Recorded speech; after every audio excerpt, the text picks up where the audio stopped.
প্রিয় দর্শক আসসালামু আলাইকুম। দেশ ও প্রবাসে যে যেখানে আছেন আপনাদের প্রত্যেককেই শুভেচ্ছা জানাচ্ছে। আজকে নতুন একটি প্রতিবেদন দেখতেই পাচ্ছেন আমার সামনে একটি আপু আসছে।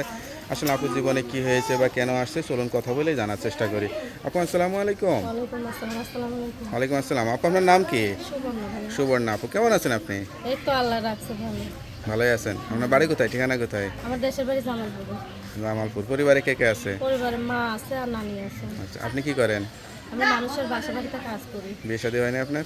না ভাইয়া বিয়ে শাদী হয়নি। বিবাহ উপযুক্ত মেয়ে হয়ে মানুষের বাসা বাড়িতে কেন কাজ করতে কি হয়? করবো, বাবা নাই, বড় ভাই নাই, এখন নিজেরই তো মনে করেন সংসার চালানো লাগে। মা অসুস্থ মানুষ। আপনি তো একটা মেয়ে মানুষ, বিয়ে শাদী করতে হবে। বিয়ে করে স্বামীর সংসার চলে গেলে তখন আপনার সংসার কে দেখবে? এর জন্য তো এইরকম একটা ভালো মনের মানুষ পাইলে, যে মনে করেন আমার মাটারাও দেখে, আমার মার তো আর কেউ নাই, আমি শুধু ওই রকম একটা মনের মতন মানুষ পাইলে বিয়ে করবো আর কি। আচ্ছা আচ্ছা আচ্ছা, মানে কি আগে আপনার মা ভাইকে দেখতে হবে তারপর না আপনাকে ভাই বিয়ে করতে নাই, হবে? মা শুধু। শুধু মা আছে, তো বিয়ে করে মাকে সাথে নিয়ে গেলেও হবে, ওইটাই। সমস্যা নেই। নিজেদের জায়গা জমি টমি আছে? হ্যাঁ আল্লাহর রহমতে আছে জায়গা জমি, কিন্তু ওই রকম ঘর নাই, টিনের একটা কোনো রকম ঘর পেলে আছে আর কি। আচ্ছা আচ্ছা, তা কেমন লাগে নিজের কাছে এই জীবনটা? খুব একা লাগে, এর জন্যই তো ওই রকম একটা জীবন সঙ্গী খোঁজার জন্যই প্রতিবেদনের সামনে আসে। সে বয়স্ক হোক আর মনে করেন ইয়ে হোক, সমস্যা নেই। যদি বউ মারা যায় ওর থেকে এবং বউ চলে যায়, ওই রকম মানুষ পাইলেও কোনো সমস্যা নেই। আচ্ছা আচ্ছা, যা বলতেছেন সত্যি বলতেছেন? সত্যি বলতেছি, একদম মন থেকেই বলতেছি। আচ্ছা, কোনো বিবাহিত বাচ্চা কাচ্চা আলা পুরুষ যদি বিয়ে শাদী করতে চাই? হ্যাঁ বসবো, সে মনে করেন আমার যদি সে বিয়ে করে, তার বাচ্চা মানেই তো আমার বাচ্চা। কারোর প্রতি ভালো লাগা ভালোবাসা হয়েছিল, প্রেম টেম হয়েছিল? না ভাই ওইরকম হয়নি। এরকম কোনো কিছু হয় নাই? সংসারের কাজ নিয়েই বাঁচে না, আর প্রেম ভালোবাসা।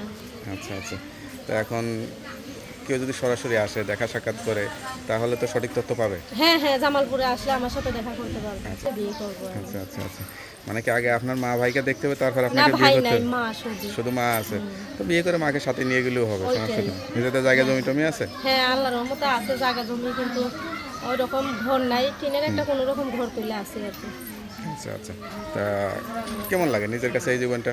খুব একা লাগে, এর জন্যই তো ওই রকম একটা জীবন সঙ্গী খোঁজার জন্যই প্রতিবেদনের সামনে আসে। সে বয়স্ক হোক আর মনে করেন ইয়ে হোক, সমস্যা নেই। যদি বউ মারা যায় ওর থেকে এবং বউ চলে যায়, ওই রকম মানুষ পাইলেও কোনো সমস্যা নেই।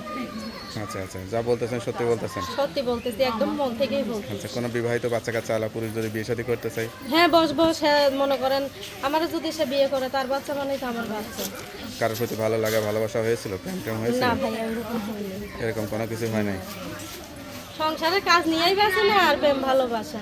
আচ্ছা আচ্ছা, তো এখন কেউ যদি সরাসরি আসে দেখা সাক্ষাৎ করে তাহলে তো সঠিক তথ্য পাবে? হ্যাঁ হ্যাঁ, জামালপুরে আসলে আমার সাথে দেখা করতে পারবে। আচ্ছা, তো আপনার সঙ্গে কিভাবে যোগাযোগ করবে? আমার একটা মোবাইল আছে, মোবাইলের মাধ্যমে। নাম্বারটা মুখস্থ আছে? না আপনার কাছে দেবো, আপনি দিয়ে দিন। নাম্বারটা পরে দিয়ে দিবেন। হ্যাঁ যাই হোক, নাম্বারটা আমাদের কাছে দিয়ে দিন, আমরা ভিডিওতে দিয়ে দিব। আর যারা দর্শক শুনতে পারলেন অসহায় মেয়ের জীবনের গল্প, সত্যিকার একটা জীবন সঙ্গী পাইলে সে আর কিছুই চায় না। যারা বিয়ে শাদী করতেছেন তার নাম্বারটা স্ক্রিনে থাকবে, ওই নাম্বারে যোগাযোগ করবেন। তা আপু ভালো থাকেন, দোয়া করি। আসসালামু আলাইকুম।